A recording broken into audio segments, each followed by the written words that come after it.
झारखंड में इस समय हर राजनीतिक दलों में आदिवासी कार्ड खेलने की होड़ लगी हुई है। तरह तरह की चाल चलकर सभी राजनीतिक दलों के नेता आदिवासियों का वोट अपनी तरफ लेना चाहते हैं। इसी के तहत कुछ दिन पहले झारखंड की हेमंत सोरेन सरकार ने विधानसभा में सरना आदिवासी धर्म कोड बिल को पास कराकर आदिवासियों की सबसे बड़ी हितैषी होने की बात कह रही है। लेकिन फिर भी आखिरी फैसला केंद्र का होगा। लेकिन अब जनता दल यूनाइटेड उस पर आदिवासियों को ईसाई बनाने का आरोप लगाकर अपनी पार्टी को आदिवासियों का सबसे बड़ा हितैषी बताने में लग गई है।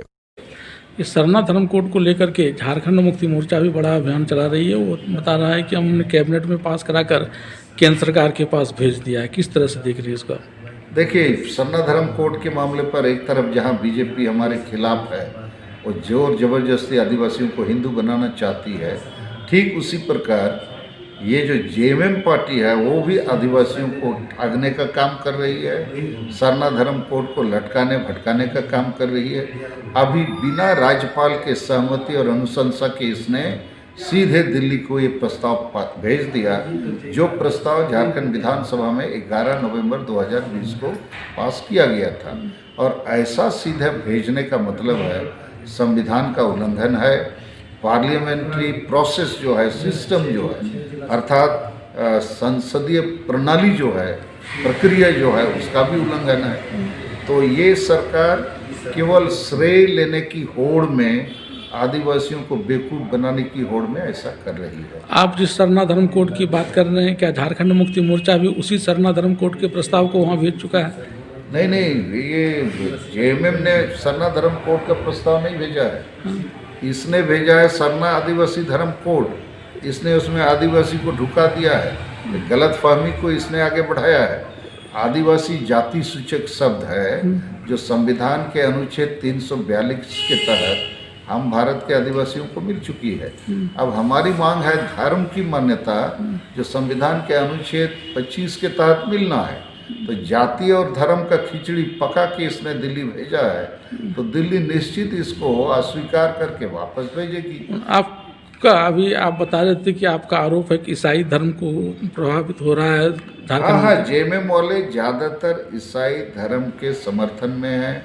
उसका प्रोटेक्शन करने के लिए सरना धर्म कोड को विफल करना चाहते हैं, जबकि हम लोग की मकसद है, वो हमारी इच्छा है कि भारत देश में हम आदिवासी जो प्रकृति पूजक हैं, हम ना हिंदू हैं, ना मुसलमान, ना ईसाई हैं। हमारी पूजा पद्धति अलग है। हम मूर्ति पूजा नहीं करते हैं।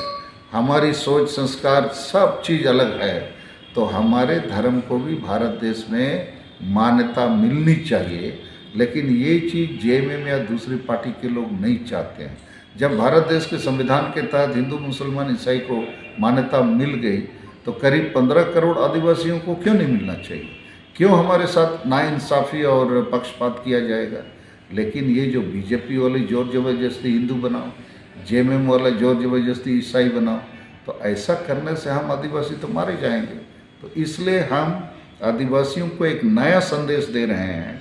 चलो, अब हम लोग को नीतीश कुमार जी और जनता दल यूनाइटेड के साथ चलना होगा, क्योंकि आज़ादी के बाद से सभी पार्टियों ने हमको ठगा है। अब एक बार हमको विकल्प पॉलिटिकल लीडरशिप और political party Janata Dal you के साथ चलना है। अपने कैबिनेट से सरना आदिवासी धर्म कोड बिल पास कर केंद्र के पार्लियामेंट भेजने के बाद, चाहे हेमंत सोरेन की सरकार हो, चाहे जनता दल यूनाइटेड जो सिंगल अभियान के तहत अलग से सरना कोड की बात कर, खास करके भारतीय जनता पार्टी और झारखंड मोर्चा दोनों को इस बात के लिए घेर रही है कि हेमंत सोरेन आदिवासी को जहां ईसाई बनाने के चक्कर में, भारतीय जनता पार्टी उसको हिंदू बनाने के चक्कर में, जबकि ये एक अलग धर्म ही है और इसके लिए अलग कोड होना चाहिए। ऐसा करते हुए इन राजनीतिक दलों की भूमिका स्पष्ट नहीं हो पा रही है कि क्या ये आखिर आदिवासियों का हित चाहते हैं या फिर उसकी बहाने अपना खुद का हित साधते हैं, क्योंकि ऐसा करके वे अपने लिए वोट बैंक की बात कर सकते हैं। पंजाब के लिए